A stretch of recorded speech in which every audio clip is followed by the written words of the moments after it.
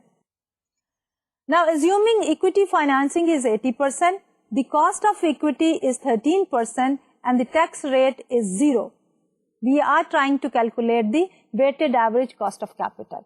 کیونکہ ہم نے اس ایگزامپل میں دو چیزیں کرنی تھی کہ پہلے کیپٹل اسٹرکچر 80-20 کا رکھ کے ہم نے کیلکولیٹ کرنا تھا کاسٹ آف اکویٹی RE, اور پھر چینج کر کے اگین کاسٹ آف اکویٹی, اور پھر دونوں ہی سینیریوز کے اندر ہم نے weighted average cost of capital یا RA کیلکولیٹ کرنا تھا. تو پہلے سینیریو میں جب ہمارے پاس 80% اکویٹی ہے تو جب ہم weighted average cost of capital calculate کرتے ہیں تو that we have done on this particular slide. Okay, now assuming equity financing is 80%, the cost of equity is 13% and the tax rate is 0.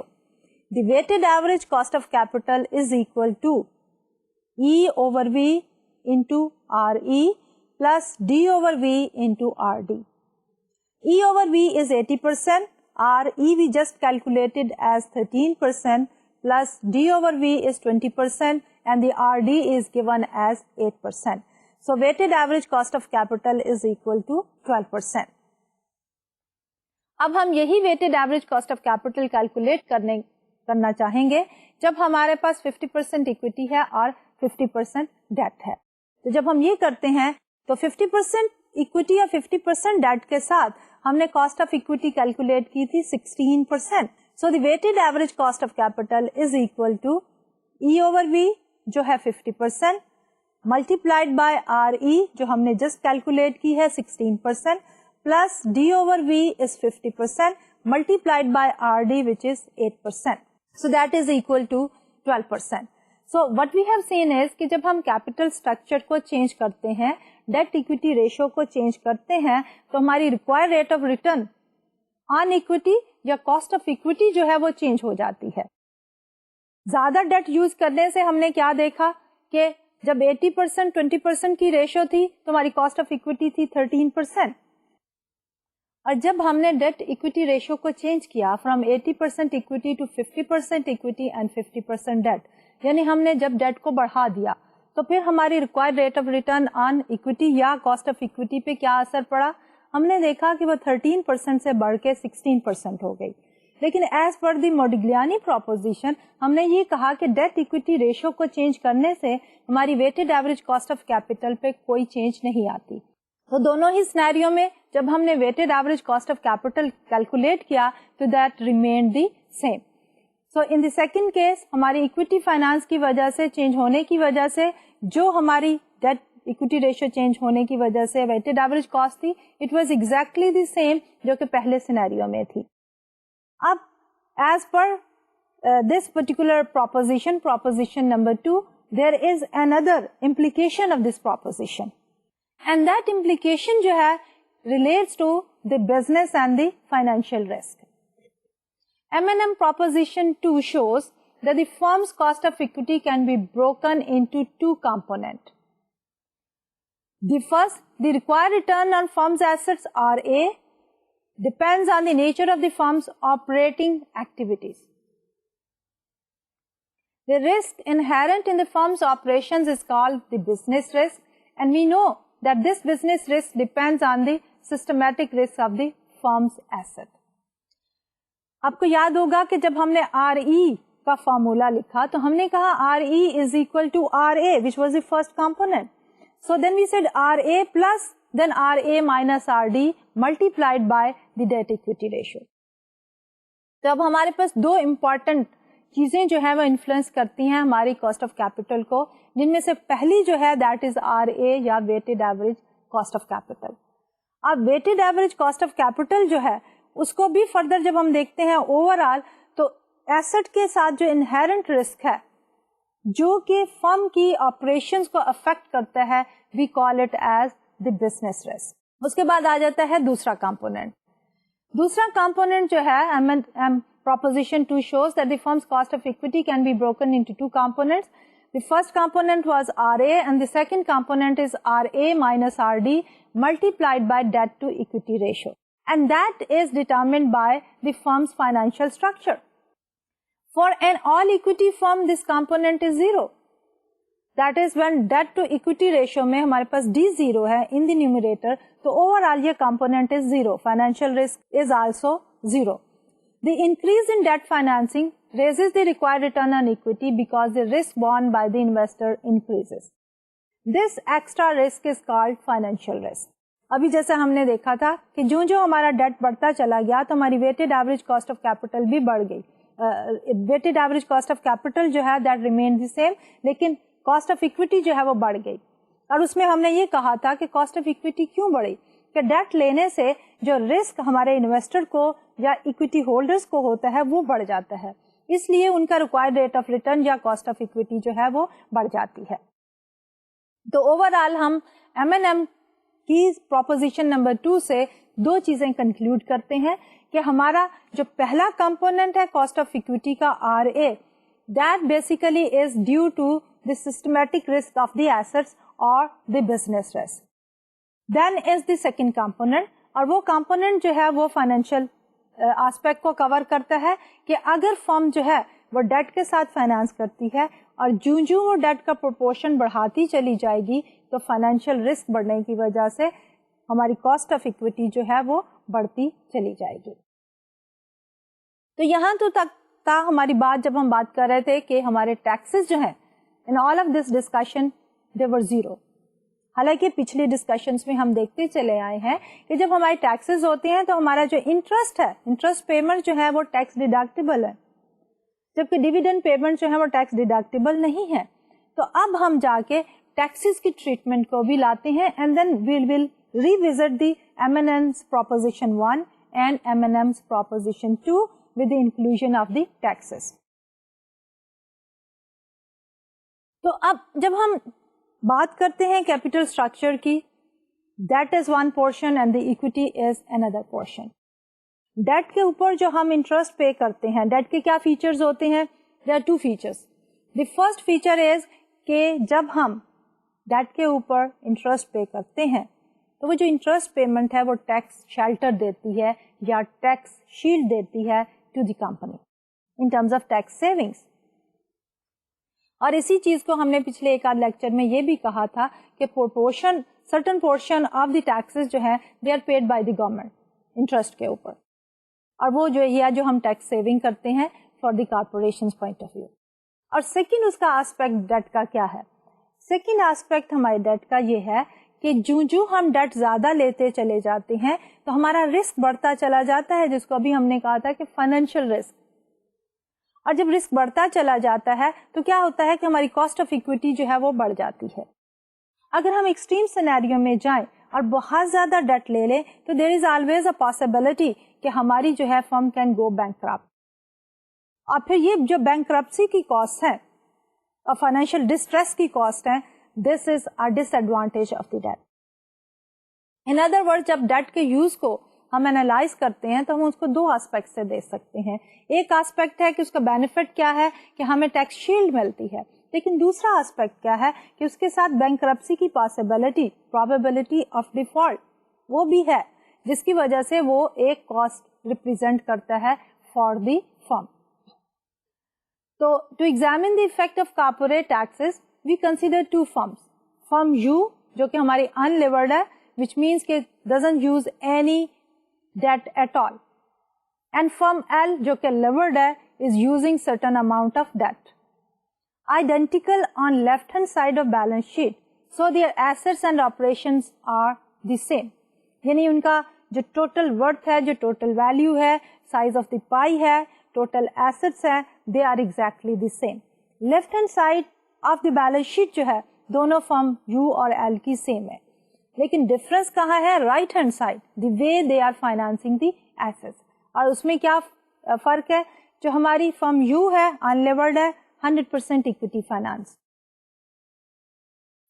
Firm L جو ہے وہ لیورڈ ہے, is using the debt, سو اس کی ہم date کی cost بھی دیکھیں گے.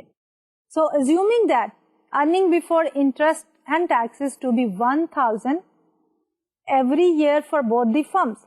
The difference is that firm L has issued 1,000 worth of perpetual bonds at 8% interest every year. یعنی نہ صرف کہ ان کی ٹوٹل ایسٹس کا سائز سیم ہے بلکہ دونوں فرمز کی جو earning before interest and taxes ہیں یعنی آپریشنل ایکٹیویٹیز سے جو پروفٹ آ رہے ہیں وہ بھی دونوں کے برابر ہیں. لیکن جو ہماری لیورڈ فرم ہے اس نے $1,000 کا ڈیٹ لیا ہوا ہے ایٹ آر ڈی یا انٹرسٹ کاسٹ آف 8%. تو اس کو دیکھنے کے لیے ہم دیکھتے ہیں اس پرٹیکولر سلائڈ کو کہ corporate taxes and the capital structure. Earning before interest and taxes for firm U is 1,000 and for firm L again it is 1,000. Interest expense for the firm U is 0. Why? Because firm U is unlevered 100% equity finance. اس لیے there is no interest expense. جبکہ جو ہماری firm L ہے اس نے 1,000 کا لیا ہوا ہے at an interest cost of 8%. تو انٹرسٹ کاسٹ ٹوٹل جو ہے 1,000 multiplied by 8% is equal to 80. Therefore, taxable income for the firm U is 1,000 and for firm L it is 920 کیونکہ 1,000 minus the interest expense is equal to 920. اب ہم آتے ہیں taxes کی اور بات کر رہے ہیں کہ اس دونوں فرمز کے لیے جو اپلیکیبل ٹیکس ریٹ ہے that is 30%. So 30% ٹیکسز جو ہے فرم U کے اوپر 1,000 multiplied by 0.30 is 300 and from L کے لیے 920 multiplied by 30% is 276. Now, notice a change. Change is کہ tax liability for the unlevered firm is 300 and tax liability for the firm L is 276 which is less. دونوں کا difference جو ہے that is $24. Net income کیا ہے for the firm U that is 1,000 minus 300 $700 جبکہ فرم L کی net income جو ہے that is 920 minus 276.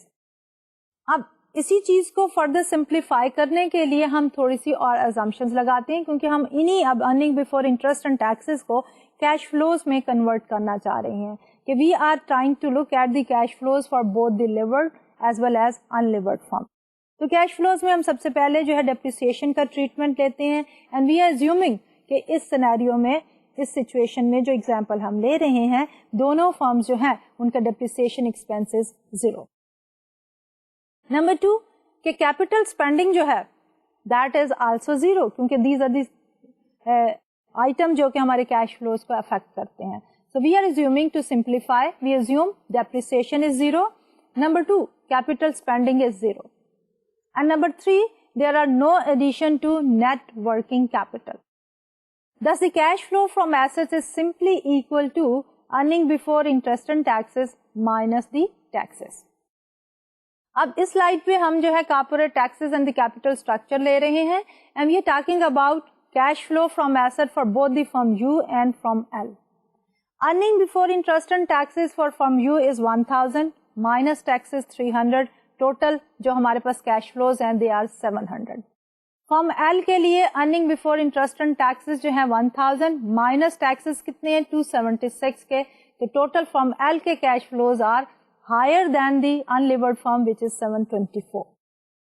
اب انہی کیش فلوز کو جو کہ 700 ہے انلیورڈ فرم کے لیے 724 جو ہے لیورڈ فرم کے لیے ہیں اب ان کو ہم ڈیکمپوز کرتے ہیں اسٹاک ہولڈرز میں اور بانڈ ہولڈرز میں. And that we have done on this slide. Okay, now the cash flow to the stockholders and the bondholders are to the stockholders for firm U 700, for firm L 644. Okay, net income basically is the cash flow for the stockholders after interest and taxes. اور جبکہ bond holders کو جب ہم بات کر رہے ہیں ان لیورڈ firm کے لیے تو کیش فلو 0 ہوں گے اور لیورڈ فرم میں کیش فلو جو ہے انٹرسٹ کا ٹوٹل اماؤنٹ وچ از $80. اور جب ٹوٹل کیش فلوز کی بات کرتے ہیں for firm you it is 700 and for firm L it is 724. دونوں کیش فلوز کو جب ہم کمپیئر کرتے ہیں ہماری ان لیورڈ فرم کے کیش فلوز جو ہیں 700 ہیں اور لیورڈ کے 724 ہیں which means کہ لیورڈ فرم کے cash flows are higher by $24. total cash flow from L is 24 more as its tax bill is 24 less. کیونکہ ہم نے ٹیکس بل کیا لیا تھا $300 for unlevered firm, and then اس کے بعد جو دوسری فرم تھی اس کا was less by how much? 24 because of the tax savings. Interest being tax deductible has generated a tax saving equal to interest payment multiplied by the tax rate. اب saving کتنی ہوئی ہے؟ That is کہ ہمارے پاس interest expense total کتنا تھا 80, interest rate کتنا تھا 30%. تو اگر ہمیں ان 80 پہ ٹیکس دینا پڑتا تو کتنا ہوتا؟ 80 multiplied by 0.3 is equal to 24. اور یہی 24 جو ہے وہ ٹیکس سیونگ ہے فار دی لیورڈ فرم, اور اسی ٹیکس کے سیونگ کی وجہ سے کیش فلو جو ہے لیورڈ فرم کا is higher by $24. This tax saving is called the interest tax shield. اب یہی انٹرسٹ ٹیکس شیلڈ جو ہے, جب ہم یہ کہتے ہیں کہ یہ پرپیچول ہے تو اوور آل ہم اس کی ویلیو جو ہے فرم کے لیے اب وہ کیلکولیٹ کرنا چاہیں گے.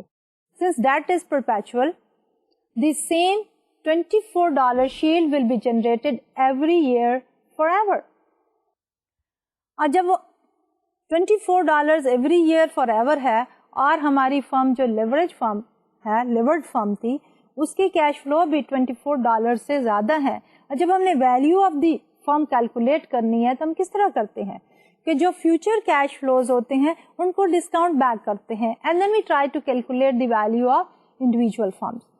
تو جب ہم لیورڈ فرم کی بات کرتے ہیں تو اس کے کیش فلوز جو ہیں $24 سے زیادہ ہیں, اس لیے ہماری لیورڈ فرم کی ویلیو جو ہے وہ $24 کی ڈسکاؤنٹڈ ویلیو فار آور سے زیادہ ہوگی as compare to the unlevered firm. اب اسی چیز کو جو ہے ہم کیلکولیٹ کر رہے ہیں کہ ٹیکس شیلڈ کے ساتھ لیورڈ فرم کی کیا ویلیو ہوگی اور انلیورڈ فرم کی ویلیو کیا ہوگی by using this simple perpetual formula. ہم کیوں پرپیچول فارمولا لے رہے ہیں؟ For simplicity. ہم نے شروع میں یہ ایزیوم کیا تھا کہ ہر فرم جو ہے levered as well as unlevered دونوں فرمز کے earning before interest and taxes forever جو ہے وہ 1000 ہوں گے. اس لیے it become simpler to calculate the value of both the firms because the tax shield is generated by paying interest. It has the same risk as the debt, and 8% is therefore the appropriate discount rate. کیونکہ جو ہماری tax shield آئی ہے $24 کی, وہ کیوں آئی ہے؟ کیونکہ ہم نے جو انٹرسٹ پیمنٹ کرنی تھی 8% اس کی وجہ سے. اس لیے جب ہم بات کرتے ہیں finding out the value, we need a discount rate. اس لیے اس سچویشن میں وہ انٹرسٹ ریٹ جو ہے that logically becomes the discount rate to discount our tax shield. تو جب ہم 8% ہی کا ڈسکاؤنٹ ریٹ لیتے ہیں اور یہ ہمارے پاس پرپیچوٹی ہے. اب یاد کریں کہ جب بھی ہم کسی پرپیچوٹی کی ویلیو فائنڈ آؤٹ کرنا چاہتے ہیں تو ہم کیا کرتے ہیں کہ amount of the cash flows جو بھی ہیں divided by a certain discount rate اور the interest rate. تو اسی فارمولا کے ذہن میں رکھتے ہوئے ہم یہ جو $24 کا ٹیکس شیلڈ ہے اس کو ڈسکاؤنٹ کرتے ہیں. تو ہم کیا کریں گے؟ we'll take $24 and divide it by 8%, and that we have done on this slide. The value of the tax shield is PV is equal to $24 divided by 0.08. اب یہ ہم نے $24 کیسے لیا تھا؟ 0.30 into 1000 was total tax liability multiplied by the interest cost کتنی تھی؟ 0.08. So that gave us $24 divided by 0.08 as a discount rate or discount factor. So overall ہمارے پاس آ گیا 30% into 1000 which is equal to 300. اب جب ہم اس کو فارملی اگر generalise کرنا چاہیں, ابھی تو ہم نے یہ کہا تھا کہ ایک پرٹیکولر سینیریو ہے جس میں ایک لیورڈ فرم نے $1000 کا جو ہے ارننگس کی ہے اور اس کے اوپر اس نے 30% ٹیکسز دینے تھے, تو ٹوٹل لائبلٹی 300 تھی. لیکن 8% جو ہے وہ انٹرسٹ کاسٹ ہونے کی وجہ سے ہماری سیونگس جو تھیں they were $24. اب ان سیونگس کو, ٹیکس شیلڈ کو یا سیونگ کو ہم نے جب پریزنٹ ویلیوز کی فائنڈ آؤٹ کرنی تھی تو ہم نے پرپیچوٹی کا فارمولا لگایا and then we came up with a value which was 24 divided by 0.08.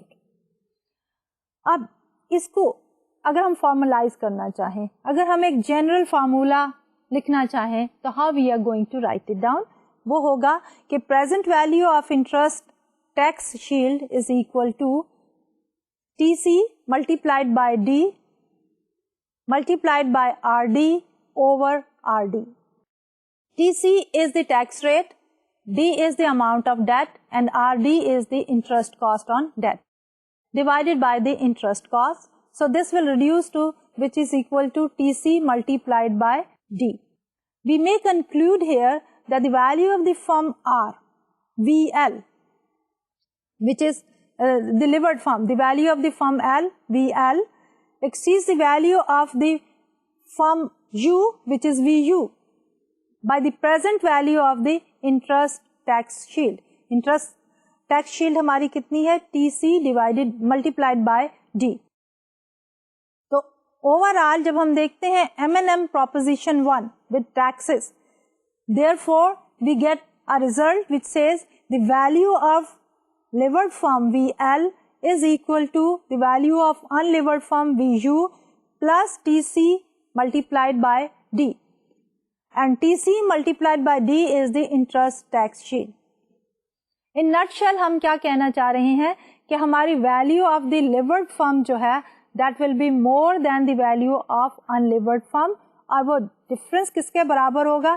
That will be the value of tax shield, interest tax shield. اب اسی چیز کو فارملی ہم مزید ایکسپلین کر سکتے ہیں with the help of this particular graph here. We have taken the total debt on x-axis and we have taken the value of the firm on y-axis. ایک horizontal line ہے ہمارے پاس VU, which is the value of the firm with no debt. اب value of the firm with no debt جو ہے that remains constant. It is not affected by the tax shield. جبکہ ہمارے پاس VU سے start ہو کے upward sloping جو ہے VL, that is the value of the firm with debt. So VL ابھی ہم نے جیسے کہا کہ VL is equal to VU plus TC multiplied by D. VU is the value of the unlevered firm plus TC multiplied by the D, that is the interest tax shield. تو جو difference ہے ہمارے پاس horizontal line VU کا اور ہماری اوپر والی line VL کا, that basically is TC multiplied by D, and that is equal to the present value of tax shield on debt. جب ہم دیکھتے ہیں slope of this line VL, the slope of the line VL is equal to TC, that is the tax rate. اب یہ slope جو ہے کس طرح افیکٹ کرتا ہے on an unlevered firm and a levered firm. Unlevered firm پہ slope is irrelevant because ہمارے پاس جو ہے وہ interest on the debt is zero کیونکہ there is no debt. لیکن جب ہم بات کرتے ہیں اسی لیے اس لائن کا slope آپ دیکھیے that is zero. لیکن دوسری طرف دیکھیں تو اس کا slope جو ہے that is due to the fact کہ ہمارے پاس جو ہے وہ tax shield جو ہے موجود ہے on debt. اگر ہم وائی ایکسس پہ دیکھتے ہیں ویلیو آف فرم جس میں ہم نے لی ہے, تو جب ہمارے پاس اماؤنٹ آف ڈیٹ زیرو ہے تو اس میں وی یو جو ویلیو آف ان لیورڈ فرم ہے, اور وہ وہیں سے ہم لے کے ایک ہاریزونٹل لائن ڈرا کر رہے ہیں. لیکن لیورڈ فرم کے لیے زیرو سے لے کے اپورڈ سلوپنگ کرو جو ہے that basically tells us the present value of the tax shield on debt, that is the total area in between these two lines. اب ہم جو ہے M&M کی یہی پروپوزیشن جو ہیں ان کو سمرائز کرنا چاہیں گے کہ ابھی تک ہم نے دو پروپوزیشن دیکھی M&M کی, ایک تھی ہماری ویلیو کے ساتھ ریلیٹڈ اور دوسری تھی ہماری کاسٹ کے ساتھ ریلیٹڈ, اور اس میں ہم نے ایزیوم کیا کہ ہمارے پاس جو ٹیکسز ہیں دے آر زیرو. اب ہم بات کرنا جا رہے ہیں دوسری سینیریو میں ٹیکسز کو شامل کرنے کے بعد M&M کی پروپوزیشن 1 اینڈ M&M کی پروپوزیشن 2. اب اسی سارے کچھ کو ہم نے سمرائز کیا ہے and we are saying M&M summary, the no tax case. Proposition number 1 says the value of the firm levered VL is equal to the value of the firm unlevered. VL is equal to VU. It means کہ جب ہم دو firms کی طرف دیکھتے ہیں اور ان کا اگر کیپٹل اسٹرکچر فرق بھی ہے تو ان کی اگر سائز جو ہے ٹوٹل ایسٹ جو ہے آپریشنل سائز برابر ہے تو ان دونوں فرمز کی ویلیو بھی سیم ہوں گی پرووائڈیڈ کہ ہمارے ٹیکسز جو ہیں دے آر زیرو. تو وی آر سیئنگ کہ V L is equal to V U. اب اس کی امپلیکیشن کیا ہے؟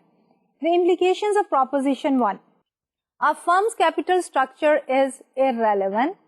And the second one is a firm's weighted average cost of capital is the same no matter what mixture of the debt and equity is used to finance the firm. کہ ہم جو ہے جب taxes نہیں ہوتے تو ہماری weighted average cost of capital جو ہے وہ دونوں صورتوں میں ہی برابر ہوں گی. اب ہم آتے ہیں دوسری پروپوزیشن کی طرف. Proposition number 2 says, and this is again no tax case, the cost of equity RE is equal to RA plus RA minus RD multiplied by D over E or debt equity ratio, where RA is the weighted average cost of capital, RD is the cost of debt, and D over E is the debt equity ratio. اب یہ تو تھا ہمارا mathematically کہ R E کا کیا formula ہے, یہ ہم نے نکالا اسی میں سے, یہ weighted average cost of capital میں, جس میں ہم نے کہا تھا کہ weighted average cost of capital is equal to R A, اس کو ہم R A required rate of return بھی کہتے ہیں, and that is equal to R D over D over V plus R E over V, اور اسی کو ہم نے ری ارینج کر کے آر ای کا یہ فارمولا جو ہے وہ نکالا تھا. اب اس کی امپلیکیشن کیا ہے؟ There are two implications. The cost of equity rises as the firm increases its use of debt financing. اور وہ کیوں انکریز کرتی ہے کہ جو ڈیٹ فائنانسنگ ہوتی چلی جاتی ہے risk to the stock holders بڑھ جاتا ہے, جس کی وجہ سے required return of the stock holder یا کاسٹ آف اکویٹی جو ہے وہ بڑھ جاتی ہے. Number 2, the risk of the equity depends on two things. The first one is the riskiness of the firm operations, business risk, which determines RA, and the second one is the degree of the financial leverage, financial risk, which is determined by debt to equity ratio. پھر ہم بات کرتے ہیں tax cases کے کہ with the tax اب دونوں proposition جو ہیں وہ کس طرح سے چینج ہوں گی. اب دونوں فرسٹ پروپوزیشن میں ہم نے یہ کہا تھا وداؤٹ دی ٹیکسز کہ value of L should be equal to value of U, لیکن یہاں پہ ہم یہ دیکھیں گے کہ value of L will be greater than the value of U. So proposition 1 with taxes, the value of the firm levered VL is equal to the value of the firm unlevered VU plus the present value of the interest tax shield, which is VL is equal to VU plus TC multiplied by D. Implication of the proposition 1 with taxes. Debt financing is highly advantageous and in the extreme case, a firm's optimal capital structure is 100% debt. Number 2, a firm's weighted average cost of capital decreases as the firm relies more heavily on the debt financing. یہ تو تھا ہمارا آج کا lecture جس میں ہم نے بات کی کہ کیپٹل اسٹرکچر اور اس کے ساتھ امپلیکیشنز کیا ہوتی ہیں. اگلے لیکچر میں انشاءاللہ we will continue with the same topic and will talk about کہ optimum capital structure جو ہے وہ کس طرح سے ہم ڈٹرمن کر سکتے ہیں. آج کے لیے اجازت دیجیے. اللہ حافظ.